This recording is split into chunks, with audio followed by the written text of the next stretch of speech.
Okay, here is the second chapter for this week. We're looking at work in the economy and how that has changed the families that we live in today. And really what that's done is it's changed the role of women in families today. Men have always been working in the economy. The economy has changed. Men used to be working on the farm, and now they, after the Industrial Revolution and the post-industrial world we live in now, they leave home and go to work. Well, now, after World War II, women have gone to college, and women have careers, and women are working in the economy just like men are. So what's happened is the effects of work in the economy on the lives of women who are wives and who are mothers and who are trying to manage everything all at once. So that's what this chapter is about. So as we kind of go through and look at some content here, I wanted to point out some specific ideas in the chapter. You see them right there listed on the right of the screen. Be sure to get your chapter 11 out in your think book and get some notes out, and let's jot down some ideas that you're thinking about here. And let's kind of review this a little bit. What I think is interesting, again, I'm going to the Pew Research Center.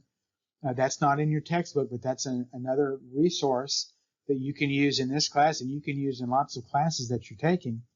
But I think this is interesting. Only 1 in 5 U.S. adults in 2019, they say only 1 in 5 said that being married is essential to live a fulfilling life. So being married is no longer a big life goal for people.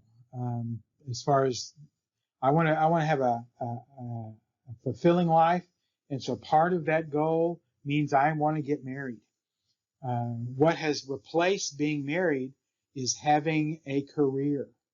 So for Americans today, having a career is more important than having a family, than getting married and having a family. And that's kind of shocking, because forever it was always getting married and having a family. And now what's happened is having your career is more important. So what that means is that there are people who are working in their careers, both husband and wife, and they also have a family. And what that means is what's possible is that the career is the most important activity in their life. And maintaining their relationship with their spouse and raising their children may be secondary, maybe a secondary activity. Working on the career and moving up the ladder and spending all their effort and energy on that career may be the most important thing for them, because it may be the most fulfilling activity for them. That's what's kind of scary here. So anyway, let's look at these ideas that the chapter introduces to you on the right. So again, as you write this down, you want to write down the formal definition, and it gives you a little bit of content in the chapter about it, but you also want to be able to explain it in your own words. So write down in your own words what you think this means, and maybe you can think of some examples, maybe in your own life as you grew up. You experienced this, and maybe you can jot some examples down, or maybe you had a friend who had this experience. You see that my picture there, I've got a mom with her laptop. When they invented digital technology, the 9-to-5 boundaries between work and home disappeared. And so what that meant was that people brought their work home, and they did work at home. And also people, when they went to work, they were also doing personal stuff at work. So they're at work making hotel reservations for the weekend.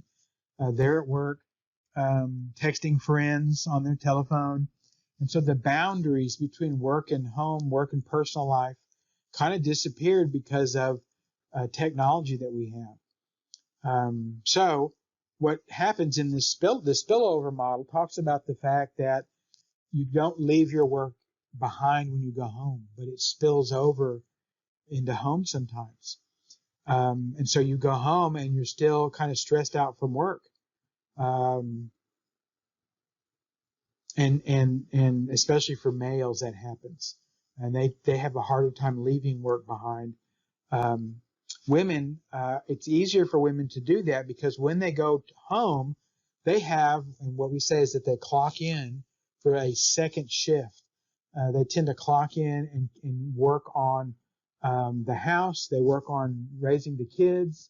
They do much more work, even though both people in a relationship tend to think they're both equally working on the house and the kids. The wife tends to do much more work. And so when she goes home, it's easier for her to leave her job behind because she's got another job at home to do. Does that make sense? But the spillover model talks about the fact that boundaries disappear because of our technology, because of the way work is nowadays. And work, oftentimes, we're in the middle of this pandemic where people were working at home. And so literally that boundary was gone. And it's hard for people to do, to say to themselves and to say to their boss, hey, I'm at home now. And sometimes stress from home goes to work with you. And you've got kids calling you on your cell phone when you're at work working on something. And so that's what that spillover model is about. It's a new phenomenon that we experience nowadays. And probably during your whole life we've experienced that because you've had technology since the 90s. The segmented model is what we kind of used to have. We really don't have that much anymore. The segmented model where there was the world of work, and that was a world where men dominated it. And then we had a world of home, and that's where women were. And there was a real clear distinction. Remember me talking to you about Talcott Parsons and that warm bath theory?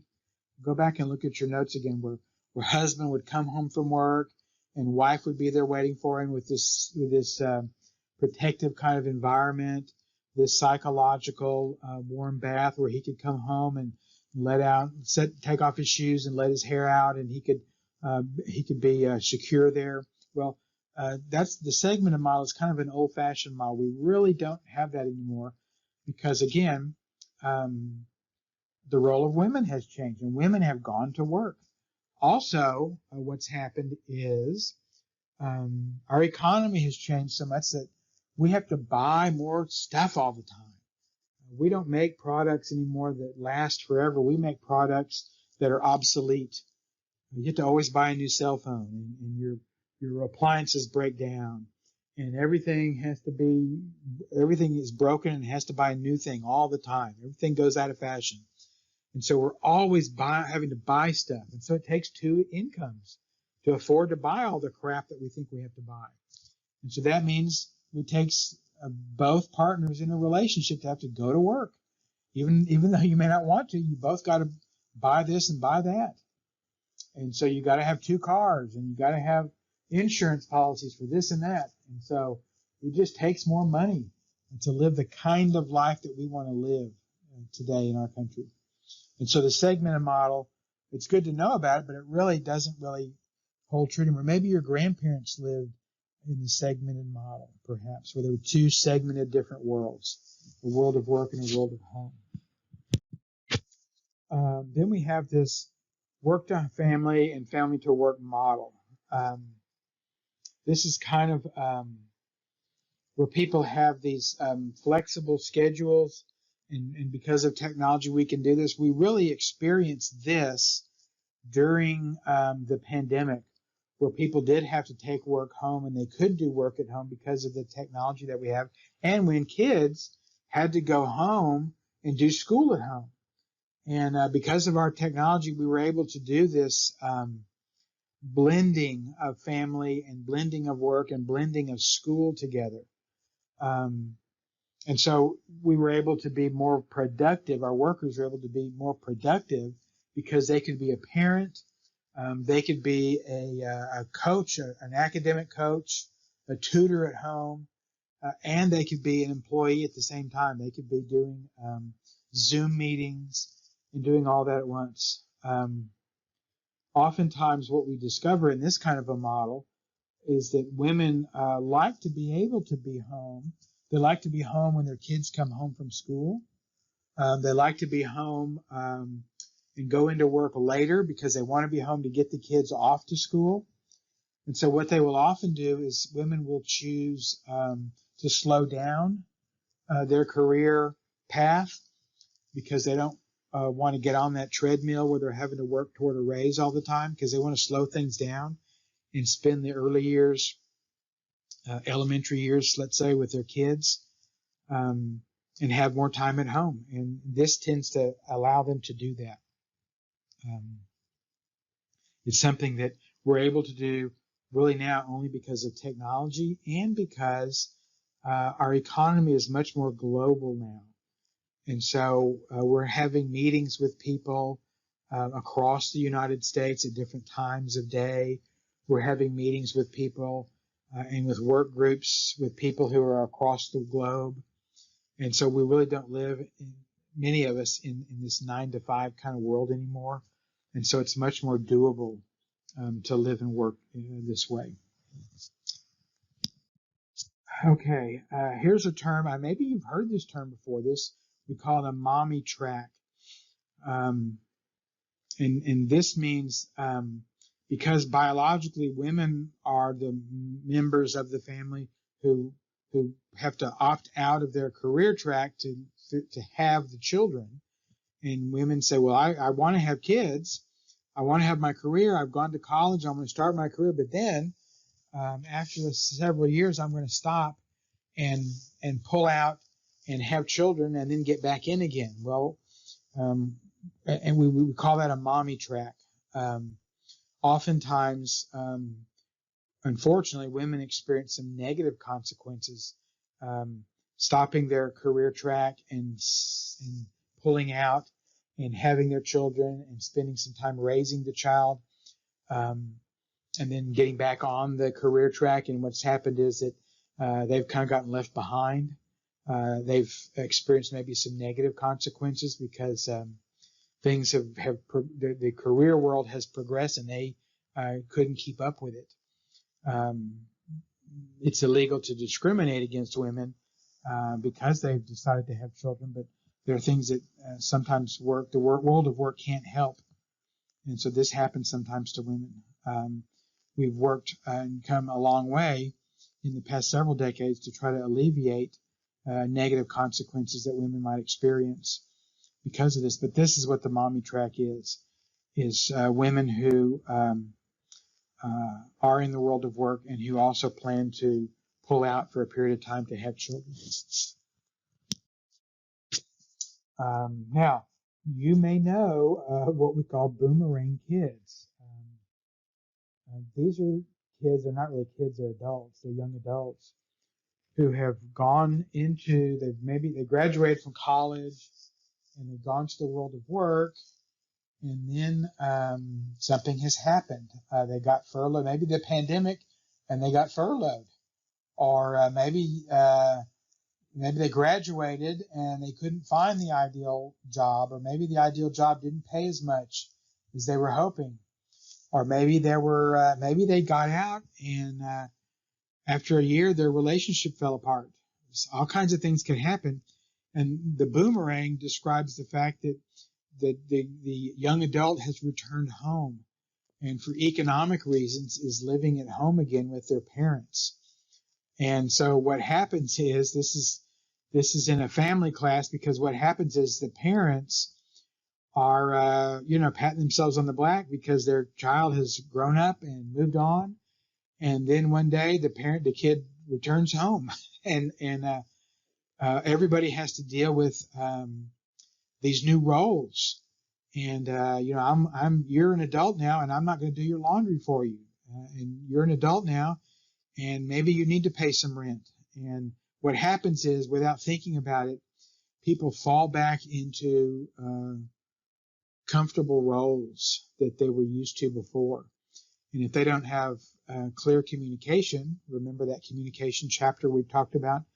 If they don't have clear communication, then they automatically, without thinking about it, fall back into these roles. And he starts acting like a teenager again and leaving his dirty dishes in the sink. And mom falls back into her mom role, and she starts, without thinking about, picking up after him. And one day they just blow up because this is not the way I want to live my life. And mostly boomerang kids are white males. This is mostly who does this. This happens too, statistically speaking. So boomerang kids, this is a communication issue. So remember what you learned in your communication chapter. But you probably know somebody that this has happened to, and this may happen to you. And so if it does, I urge you again, go back to that communication chapter and be sure that you're clearly communicating with everybody so that you don't drive your parents crazy, and help your parents communicate so they don't drive you crazy, so that this becomes a workable solution for everybody and doesn't become a problem for everybody. Now, a latchkey kid, this is not a new scenario. I was a latchkey kid, and this was, over 50 years ago. So this has been around a long time. A latchkey kid is a kid that comes home from school and there's nobody at home because both parents are working, or there's a single parent and the single parent is working. And so latchkey, that means the kid has a key to the house hanging around their neck. And so, I went to first grade and I had a key hanging around my neck all day, and I had to walk myself home and let myself in the house. And so this happens more and more because more and more kids are being raised by single parents and single moms, and single mom is having to work all the time to make ends meet. And so the kid comes home and has to let himself in the house, and has to supervise himself or herself. And parents sometimes think their child is old enough, but may or may not be old enough, really. And sometimes parents have to fool themselves into thinking that so they don't feel so guilty about having to have their kids there. And sometimes parents don't have an option. They can't afford childcare for their kid, and they have to figure out a way to make this work. And sometimes it's older kids watching younger kids, and sometimes that doesn't work always as well as it needs to work. And sometimes it's just a solution that they just have to make work for them. And sometimes it causes some real problems for kids who are having to monitor themselves after school, and they get into trouble, and remember the video game information I gave you, they're spending times unsupervised and engaged in behaviors that they shouldn't be engaged in. So this can be a problem. I've got some content here from, this is again from the Pew Foundation. This is about kids who are, this is 3 different bits of survey. This is about kids who are working, both parents who are working outside the home. This is about who is doing work at the home. How are we dividing up the labor at home between both parents? And the information I told you before about career fulfillment, and is it more important than being married and having kids? So look at on the left, look at the first chart here. Sometimes these kinds of charts are hard to figure out the way they've done them. So in nearly half of 2-parent households, so this is a nuclear family, a 2-parent, it could be both parents are biological parents, or maybe you've got a step parent. In half of them, both mom and dad work full time. So of all 2-parent families in America, half of them, both parents are working full time.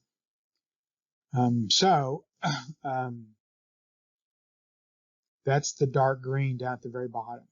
So in 1970, you see it was the percentage. It's hard to tell the percentages here, but it's between, it's just up to 30, 31% it looks like.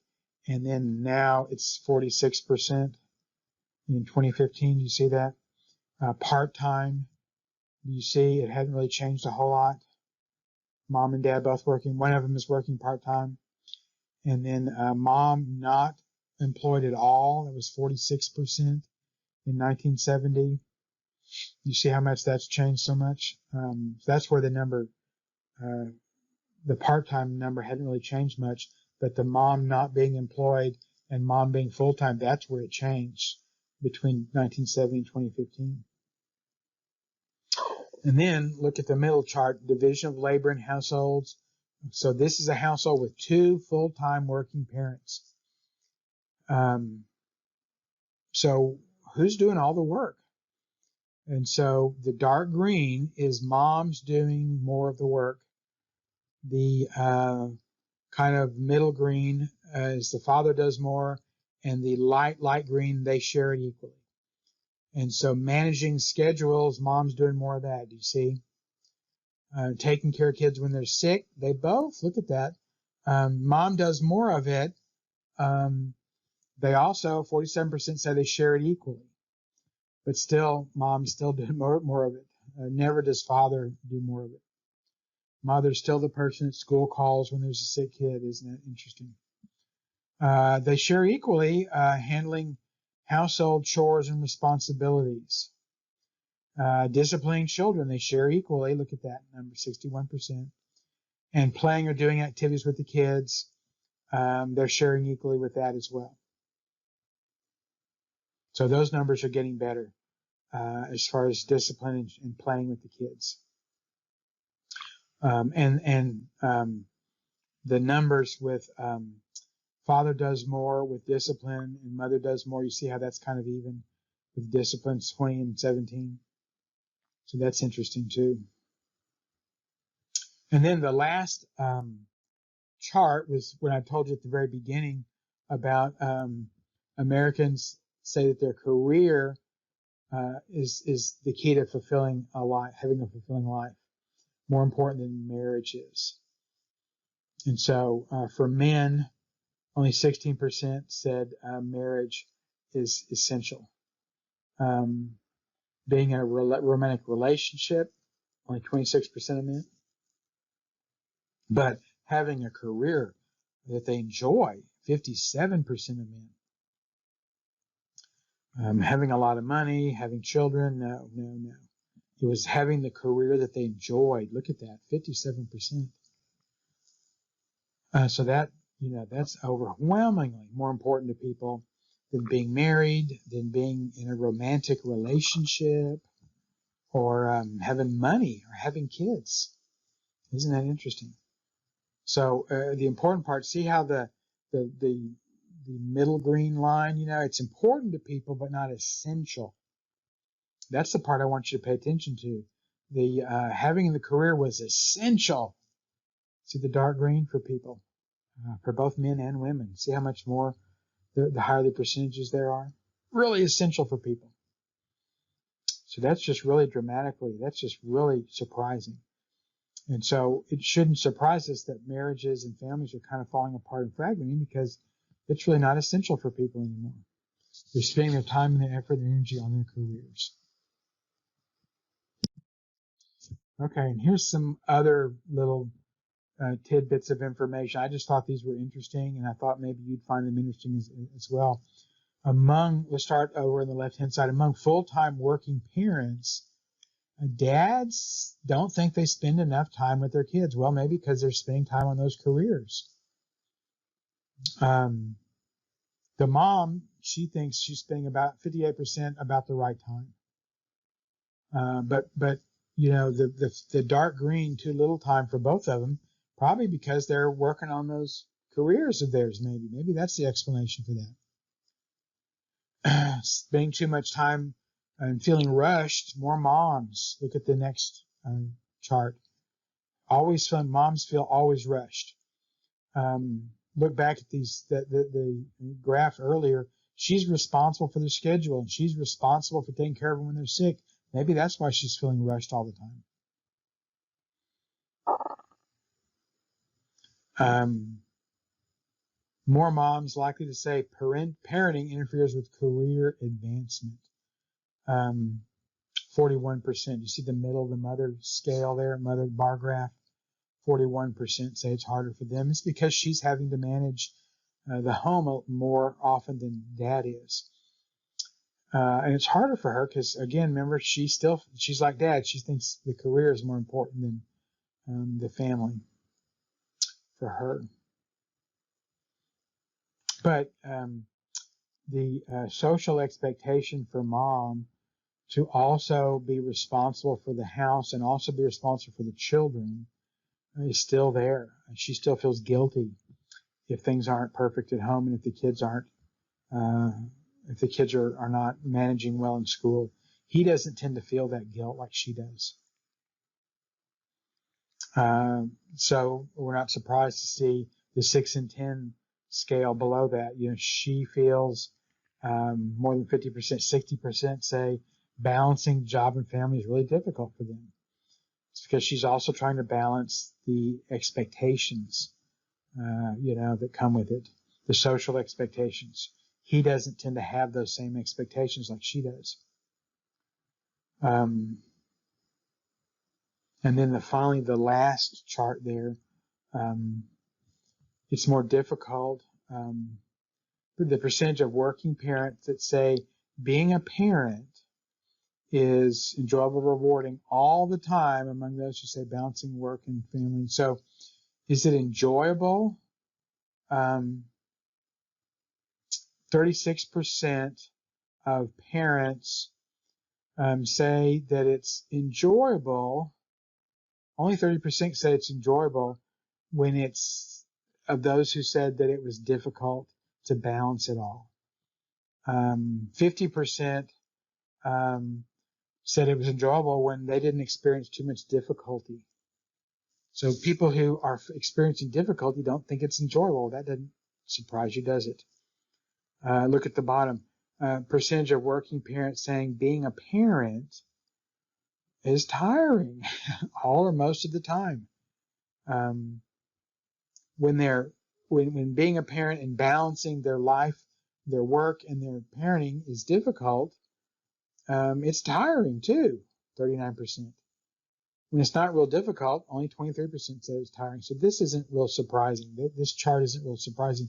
But when you see a chart like this, what I want you to remember is that most adults are interested in their career, not their family, not their relationship.